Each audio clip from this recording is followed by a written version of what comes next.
aquisição das joias. O Estado de São Paulo levantou aí um novo lote de joias. Levantou porque está cadastrado. Tá? A Polícia Federal, ou melhor, a TCU pediu que fosse entregado 2 lotes para a Caixa Econômica. Foram entregues, sem problema nenhum. Eu tenho um fuzil que eu ganhei, pediram o fuzil. Entreguei o fuzil. Eu vi no Poder 360 uma matéria que o então ex-presidente Lula, naquela época, tinha ganho um fuzil também. Porque ele levantar, cadê o fuzil dele? Ninguém sabe, eu não vou querer me igualar a ele. Tá? Tem problema. O segundo lote, né, um que ficou retido na Receita. Eu só tomei conhecimento dos 2 lotes 14 meses depois. As informações que tive no momento, eu queria que a imprensa apurasse, a imprensa séria, né, investigativa. Quanto vale o segundo lote? Não interessa se é 100 mil, 1 milhão ou 16 milhões, mas que bote a verdade, que perito é que avaliou essa joia, quanto ela vale de verdade. O que diz a lei no tocante a isso? Por exemplo, onde estão os presentes de outros presidentes? Estão nos seus respectivos acervos. Não tinha nada, ninguém estava escondendo joia. Ninguém vendeu nenhuma joia. Bateram na tecla, obviamente, depoimento. Queria vender a joia. Pode responder o quê? Tá? Então, essa questão de hoje, você receber a Polícia Federal na tua casa, não há dúvida que eu chamo de operação para te esculachar. Tá? Podiam perguntar sobre vacina para mim, cartão, eu responderia sem problema nenhum. Agora, é uma pressão enorme, 24 horas por dia, o dia todo, desde antes de assumir a presidência até agora. Não sei quando isso vai acabar. Por que eu fico emocionado? Mexer comigo sem problema. Quando vai para a esposa, para filhos, aí o negócio é... Bolsonaro, e nesse sentido... É desumano. Bolsonaro, bem-vindo novamente, é um prazer falar contigo. Nesse sentido, saiu na mídia, primeiramente, que o seu celular e o da Michele foram pegos pela Polícia Federal e depois saiu que foi só o seu. O que aconteceu no celular? Já devolveram? O meu celular está com a PF.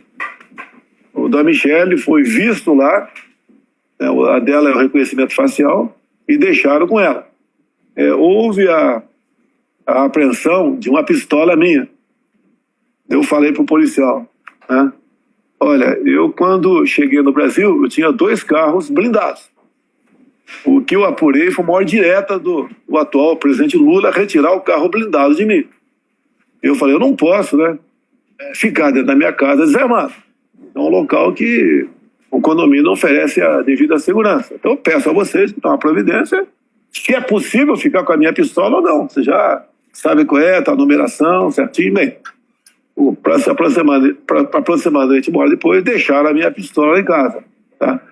Então, estou aberto a perguntas sobre esse assunto para vocês. Ô, Bolsonaro, você falou dessa pressão aí em cima do senhor, aí, essa pressão midiática da sua família. Até onde você acha que vai essa pressão? Numa inegibilidade do senhor? Até onde você acha que é o limite? Qual será a conclusão dessa pressão? Olha, é comum você ter processo na justiça eleitoral. É comum. Os adversários sempre entram, né? Tem um processo para a gente pronto no Tribunal Superior Eleitoral. E ele mira a inelegibilidade. Qual é a acusação? Reuniu-se com embaixadores, acho que uns quase 5 meses antes das eleições do ano passado. Eu reuni sim. Tá? Por que reuniu com embaixadores? Porque há 2 meses antes da minha reunião, o ministro Fachin se reuniu também com embaixadores. E essa política externa é privativa minha. É privativa minha. Tá? Eu reuni com o embaixador. O que tratou com os embaixadores? Mostrei o sistema eleitoral nosso. Como era o nosso sistema eleitoral. Apenas isso que eu mostrei para eles. Tá certo? E isso aí a acusação é abuso de poder político. Não tem materialidade, né? Uma coisa aberta, pública, né? Nada escondido que foi feito. Inclusive foi na minha casa. A minha casa, eu sei que a Alvorada não é minha propriedade, mas lá enquanto eu estou lá, como se fosse uma propriedade privada minha, tá? Não recebi sequer na presidência, que poderia ensejar discussões outras. Eu lembro que em 2016, não quero me justificar, mas a senhora, então, presidente Dilma Rousseff, se reuniu com os embaixadores também. Simples toque no Google e dá para levantar isso aí. E a linha dela foi no tocante ao abuso do processo de impeachment que estava em andamento. Bem, ela acabou sendo cassada, e quando há a cassação com a pena acessória vem a inelegibilidade, e ela acabou, por uma decisão lá do ministro Supremo que conduzia o processo dela no Senado, manteve a sua elegibilidade, tanto é que veio o candidato ao Senado por Minas Gerais e não foi eleita. E o fato dela se reunir com embaixadores, ser taxativa, em pedir, basicamente, né? A princípio a linha foi essa, né? A força contra o processo de impeachment dela, isso passou batido, né? O que eu posso falar de mim? Só Deus sabe como é que eu consegui uma eleição. Só Deus sabe como eu sobrevivi à facada. Só Deus sabe como eu resisti desde 2019 a manter os ministros que eu indiquei, que a pressão é enorme para cada grupo aí querer o seu ministro, o seu secretário, o seu presidente de banco, o seu diretor de banco oficial, o seu presidente estatal, que havia um costume de parte da sociedade de Brasília aqui, política, né? De querer isso daí.